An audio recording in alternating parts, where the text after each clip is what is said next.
Olá, muito boa tarde. No último domingo do ano, a Igreja Católica recorda na sua liturgia a família de Jesus. É dela que falam as leituras da Bíblia que se escutam nas Eucaristias deste domingo e que agora queremos apresentar num diálogo com o Padre Armindo Vaz, professor de Sagrada Escritura da Faculdade de Teologia da Universidade Católica Portuguesa, e o Frei José Nunes, professor de Teologia na mesma universidade.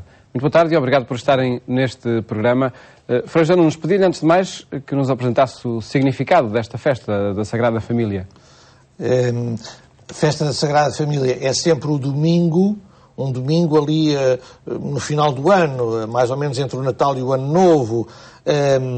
E porquê que a Igreja celebra a Sagrada Família nesta altura? É um pouco na sequência do Natal, porque no Natal, quando nós olhamos para o presépio, ou mesmo sem olhar para o presépio, nós temos a consciência de que está ali uma família. Um homem, uma mulher, um filho, há ali uma família. E para nós essa família, de certa maneira, é um modelo. E é a família nuclear de Deus, digamos assim, do Filho de Deus, Jesus. E então, no seguimento dessa festa de família que é o Natal, não nos esqueçamos até que em muitas sociedades, até sobretudo estas mais secularizadas, ou ainda não chegou o cristianismo verdadeiramente, há culturas onde o Natal é mesmo chamado o dia da família. Não é propriamente o nascimento de Cristo, é a festa da família, não é? Eu já estive em lugares onde é isso, não é? Onde se celebra dessa maneira. Então, no seguimento do Natal, que é festa de família, então celebra-se também, a Igreja celebra a Sagrada Família. E eu acho que é realmente qualquer coisa de muito importante porque, queiramos ou não, isto não é uma questão ideológica, queiramos ou não, a família é uma realidade fundamental para toda a pessoa humana.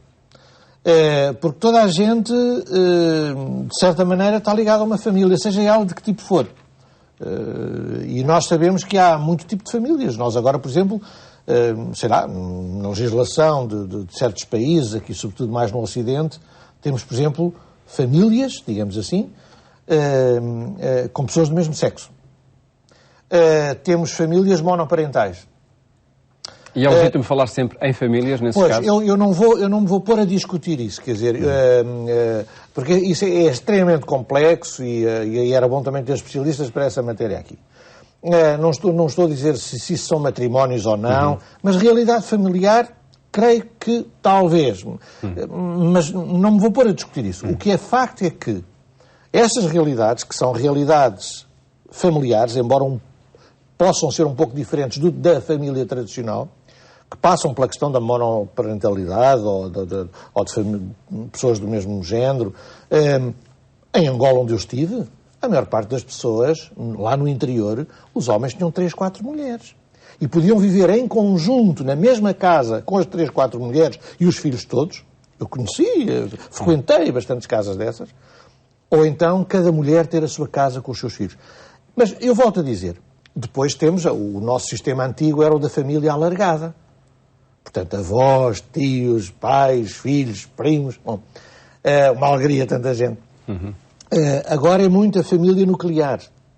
E até parece que estamos a copiar mesmo o modelo da família de Nazaré. Um pai, uma mãe e um filho. Quando muito. A média em Portugal é baixíssima. Bom, mas isto é para dizer o quê? Qualquer que seja o modelo cultural da família, a família é, em todas as sociedades, uma pedra fundamental. Porque é lá que, é nesse quadro, nesse espaço, que nasce a pessoa humana, que se desenvolve a pessoa humana, que se apoia à pessoa humana e que as pessoas se dão umas às outras condições para crescerem e serem felizes. Portanto, independentemente das religiões, dos costumes, a família é qualquer coisa de extraordinário e importantíssimo para a pessoa humana. Então faz muito sentido a Igreja também celebrar a família e refletir sobre a família, que é o que as leituras também deste domingo nos ajudam a fazer. E acho que devemos passar por isso. E vamos a isso, vamos a essa análise dos textos que são escutados nas Eucaristias deste domingo. A primeira leitura, desde logo, o Padre Armindo Vaz, é do livro de Ben Sirá, no capítulo 3. E se bem me apercebo, em 4, 5 linhas de texto, o verbo honrar vai percorrendo as frases que são afirmadas. Honrar os pais. Ben Sirá era um grande estudioso das Sagradas Escrituras. lá pelos anos 200 a.C. Logo a seguir, por volta do 198, a Palestina entra sob a dominação dos Seleucidas, isto é, dos generais de Alexandre Magno. Portanto, entra num processo de helenização. Corrupção dos costumes, abandono das tradições e da memória secular do povo de Israel para passar para o outro lado. Para a cultura, a forma de viver, a religiosidade dos helenistas, portanto uma religiosidade pagã, etc. Ora, perante esta adoção de costumes estrangeiros, favorecida até pela classe dirigente política, Ben Sirá reage de uma forma veemente, firme, apelando para a força da tradição do povo, para que não renegue a si próprio e para que não renegue aos grandes valores humanos e históricos da sua fé e da sua religiosidade. E aí a família, o pai e a mãe, a honradez, como é dito, era fundamental. Aí, então, ele, exatamente. Veja que o livro do Ben Sirá, que também se chama Eclesiástico, porque se lia na igreja, é um grande resumo de valores catequéticos. Ele aí fala muito dos valores da família, frequentemente, nomeadamente neste texto. E, sobretudo, fala da honra dos pais. Honrar os pais nos filhos. Isto é, ele queria sugerir, no fundo, que uma vida íntegra dos filhos fala bem dos pais. A vida dos pais é transmitida, deveria ser transmitida aos filhos, todos aqueles valores que eles estavam a perder com a helenização do povo. Ben Sirá pretende que eles recuperem e que sejam orgulhosos do seu passado, do seu povo, também na família, que tenham memória do passado, porque, sugere ele, um povo que não conserva a memória do seu passado não é digno do seu futuro. E a família é precisamente esse lugar de transmissão dos valores e de transmissão também da fé. Ben Sirá parecia-me um homem que em certos pontos até é inovador, não é? Mas é um homem que tem sentido de história e, portanto, tem estilo e quer que esse estilo passe para a família. Não no sentido de conservadora, de uma tradição conservadora, mas no sentido de uma tradição que sabe que vem de um passado glorioso e que tem muito a viver no presente para transmitir para o futuro. Também para o presente de hoje e para o futuro que queremos construir, estes valores têm importância, é preciso dar-lhes relevo? Eu acho mesmo importante relembrar isto hoje, a necessidade e o bom, a beleza que é o honrar os pais. Às vezes a gente ouve uma certa linguagem, pode não representar sempre uma certa depreciação dos pais, mas muitas vezes representa assim uma maneira pouco delicada de honrar os pais. O cota, o velho, está a falar do pai ou da mãe, a velhota, o velho, o cota. Eu volto a dizer, nem sempre isso significa desrespeito. Mas também não é a linguagem mais bela para honrar os pais. Honrar os pais, honrar os mais velhos, dentro da família, é qualquer coisa de muito, muito belo e importante. Quer dizer, como é que os filhos podem honrar os pais? Será de tanta maneira? Mas, desde logo, por exemplo, sendo pessoas que têm uma vida tão direita de que os pais se possam orgulhar. Quando os pais se orgulham dos filhos, isso quer dizer que os filhos os estão a honrar. Quer dizer, só isso é um programa de vida. Quer dizer, depois, claro, com assistência económica também. Os filhos têm esse dever, quer dizer, de dar assistência. É claro que hoje os problemas económicos são tão grandes e as sociedades estão tão complicadas que às vezes ainda são os mais velhos que ajudam os mais novos, que estão no desemprego e essas coisas todas. Mas os filhos têm essa solicitude para com os pais. Depois, dar espaço ao idoso, dar espaço ao mais velho. Honrar os pais é também dar-lhes espaço para eles falarem da experiência deles, para eles comunicarem a experiência deles, para eles se sentirem úteis e de que ainda podem ensinar coisas. Quem faz isso é maravilhoso, quer dizer, e ganha, essa pessoa ganha, os filhos ganham, e os pais também ganham. Isso é honrar os pais.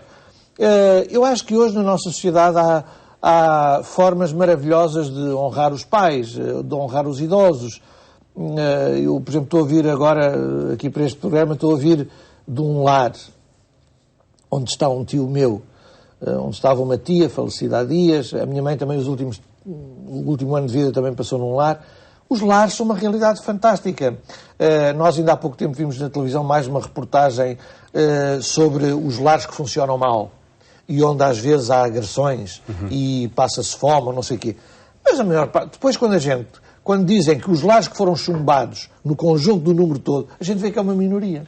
Graças a Deus, quer dizer, porque de um modo geral, os lares são maravilhosos, quer dizer, é uma maneira de respeitar os pais, de honrar os pais, os idosos, as excursões todas que se fazem, as universidades de terceira idade, para os mais velhos estudar. Quer dizer, as nossas sociedades, eu acho que honram os pais, digamos assim, honram os mais velhos. Agora, isso não significa que não tenhamos que ter sempre esta alerta e este mandamento da lei de Deus, honrar pai e mãe. Porque, apesar de haver muita coisa positiva, ainda há muita solidão, ainda há muita miséria. Quantas vezes a gente não vê notícias, sei lá, de mais velhos que foram encontrados mortos em casa e já eles estavam há dias mortos, ou um mês ou dois, não é? Portanto, apesar de tudo ser muito positivo hoje, é muito, mas ainda não é tudo. E acrescentaria a esses fatores positivos o facto de ter decorrido durante este ano, 2012, o ano do envelhecimento ativo. É verdade, isso é exato. Nós às vezes não damos valor a essas datas, a essas comemorações internacionais, que em geral são muito importantes, quer dizer, a do envelhecimento ativo, a do voluntariado, há pouco tempo, que muitas vezes também tem a ver com assistência ao idoso, enfim, mas ainda bem que lembrou isso, pois. E no Natal, enfim, pelo menos nestes dias, acredito que mais acompanhamento, mais, enfim, projetos de combate à solidão tenham acontecido também no caso dos mais idosos. Nós passamos à análise do outro texto, o texto do Evangelho, que se escuta nas Eucaristias deste domingo, Padre Armindo Vaz, onde o texto de São Lucas, no capítulo 2, apresenta esse episódio de Jesus que vai ao templo e depois fica lá no templo, sentado no meio dos doutores. Qual é a mensagem que está presente neste texto? É, desde logo, significativo o facto de, a partir do princípio do Evangelho de Lucas, nós vermos a importância que ele dá a Jerusalém. Apresenta aqui os pais de Jesus a irem todos os anos a Jerusalém pela festa da Páscoa. O Evangelho de Lucas começa com uma viagem de Jesus a Jerusalém na festa das festas judaicas, que é a festa da Páscoa, e termina com os cristãos a bendizer a Deus no templo de Jerusalém, no dia da ressurreição, a festa da Páscoa dos cristãos. Lucas, assim, e tendo em conta que também ao longo de todo o Evangelho ele dá grande importância teológica à cidade de Jerusalém, Lucas, assim, apresenta-nos a importância não meramente geográfica, mas sim teológica de Jerusalém. Para Lucas, Jerusalém é o lugar da realização plena e da revelação perfeita do mistério da salvação de Deus para a humanidade. É Jesus que, em Jerusalém, morrendo e ressuscitando, leva a cabo esse plano salvador de Deus para a humanidade. Esse projeto começa aqui. E, de forma interessante, os pais de Jesus aparecem a ir todos os anos a Jerusalém.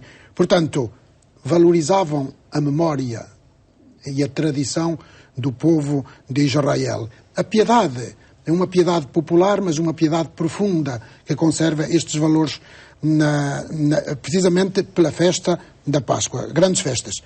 E diz o texto que era quando Jesus tinha 12 anos. É uma tradição que em Israel se conserva até aos dias de hoje, em que as famílias levam os seus filhos, quando alcançam a idade de 13 anos, para celebrarem a grande festa que eles chamam Bar Mitzvah. Bar Mitzvah, uma expressão hebraica que significa filho do preceito, filho da lei. Isto é, essa idade, o miúdo, o adolescente, é integrado na comunidade israelita, judaica agora, e nessa altura ele torna-se filho da lei, isto é, fica relacionado intimamente com a lei, suposto que deve observar a lei. Nós também temos algo de parecido, analogicamente transposto para a religiosidade cristã. Temos a festa da palavra, em que na catequese, a um dado momento, então, se entrega a Bíblia aos miúdos. Isto está aqui muito, dito muito significativamente. Jesus torna-se ligado à lei, isto é, às Sagradas Escrituras. Não é simplesmente lei com o sentido moralista que nós podemos dar, ou moral, que podemos dar essa palavra. Ele fica ligado para sempre às Escrituras, que ele interpreta aqui com os doutores da lei. E de forma interessante, então, nesta festa da Sagrada Família, os pais de Jesus aparecem a procurar Jesus, a procurar o filho. Os pais à procura do filho. Cuidando, acompanhando, tendo em conta a educação que devem dar, através do acompanhamento. E os filhos, ou seja, Jesus, aparece ligado à palavra de Deus. É uma boa ligação nesta festa da família. Os pais estreitamente ligados aos filhos e os filhos ligados à palavra de Deus. Frei José Nunes, pedi-lhe o seu comentário a este texto, a partir enfim, de uma frase que também é está muito presente na memória das comunidades, na memória cristã, que é aquela com que termina o Evangelho: Jesus ia crescendo em sabedoria, em estatura e em graça. Isto tem muito que se lhe diga. Mesmo. Se Jesus ia crescendo em estatura, claro, ele não ficou assim desta altura todo o tempo, não é? Foi crescendo em estatura. Em sabedoria, também foi aprendendo coisas. Já aí começa o problema. Foi aprendendo coisas em sabedoria. Mas ele não nasceu já a saber tudo. Não era o filho. E em graça. Quer dizer, no acompanhamento da força de Deus, não é? Então, mas ele não era o Deus, ele não tinha já... Ele era o próprio Deus, para que é que precisava de crescer em graça? Portanto, isto, eu creio que sublinha muito a dimensão humana de Jesus. Jesus é o Filho de Deus, mas não deixou de ser, isso é que é o mistério, não deixou de ser um homem como nós. Como diz, aliás, a carta aos Hebreus, igual a nós, exceto em tudo no pecado. E, portanto, ele teve que crescer, e crescer em todos os sentidos da vida, como nós. E vamos crescendo, e vamos aprendendo coisas, e vamos percebendo melhor as coisas, e vamos ligando mais aos outros e a Deus, digamos assim. É assim mesmo, quer dizer, ele fez uma caminhada. Gostava, entretanto, de destacar também, porque isto é a festa da Sagrada Família, esta frase que Jesus... com que Jesus responde à mãe, e que o Padre Armindo estava a dizer: os pais à procura do filho, e o filho, afinal, com um outro pai, que era Deus. Diz a Nossa Senhora para o menino Jesus: eu e o teu pai preocupados contigo, há 3 dias que nos estavas fugido. Diz: vocês não sabiam que eu tinha que estar com o meu pai? Quer dizer, há aqui um jogo de palavras, uma figura de estilo. Mas eu acho que isso também é muito importante em termos de família. Numa família, as pessoas não se esgotam com a vida interna da família. As pessoas também saem para ir ao trabalho. Os miúdos saem para ir à escola. Os jovens saem para se divertir uns com os outros, com os amigos, à noite, ou onde quer, ou no desporto. Quer dizer, a família é muito importante, mas não esgota a vida das pessoas. Quer dizer, da mesma maneira, podíamos fazer aqui uma comparação. Quer dizer, a família de sangue, no cristianismo, a família de sangue, o pai e a mãe de Jesus, a família de sangue não esgota a realidade que é a família de Deus. Deus é pai. E Ele quer uma família que é de todos os homens e mulheres. Portanto, não é só a família de sangue. A família de sangue não esgota tudo. O projeto de Deus é que toda a humanidade seja uma bela família, onde Deus é pai e mãe e nós somos todos filhos e filhas, ou seja, irmãos e irmãs. Eu acho que isso é muito revela o projeto de Jesus. Não é? E acredito que o texto que se escuta na segunda leitura da Epístola de São Paulo aos Colossenses aponta, enfim, algumas pistas para que, de facto, todos sejamos uma família. Muito brevemente, Padre Armindo Vaz, de que forma é que São Paulo o faz e que conselhos dá, se podemos sintetizar em torno desse perdoai-vos mutuamente? Sem dúvida, até porque ele repete pelo menos 3 vezes a exortação ao perdão. O perdão porque é importantíssimo na família, porque não deixa que as pessoas gerem azedumes e também rancores, porque onde há rancor não há lugar para a felicidade. E a família tem que ser um lugar da felicidade. Mas para isso, então, Paulo propõe, isto é, para o imperativo, que é o do perdão, Paulo propõe um indicativo, que é o do ser em Cristo. E por isso fala de revestir-se do homem novo. O homem novo que é Jesus Cristo. E depois fala de revestir-se de estes sentimentos de bondade, de humildade e de misericórdia. Meio minuto, Frei José Nunes. Olha, talvez para fazer uma pequena ligação entre isto e o dia que se vai celebrar do Dia Mundial da Paz, o dia 1 de janeiro, porque realmente este é o plano de Deus para a humanidade. Que todos vivamos em paz. O dia 1 de janeiro é o Dia Mundial da Paz. Bem-aventurados os construtores da paz. E como é que nós viveremos em paz? No respeito uns dos outros, no suporte uns dos outros, na interajuda, na humildade, não querendo ser maior, mas servidor dos outros. Isso será um mundo cheio de paz e de felicidade. E sem dúvida um ótimo programa para um ano que vai iniciar-se. Muito obrigado por terem estado aqui neste programa e ficam estes desafios para viver em família no contexto presente. Continuação de um Feliz Natal, bom fim de semana, até a próxima segunda-feira, se Deus quiser. Bom Natal.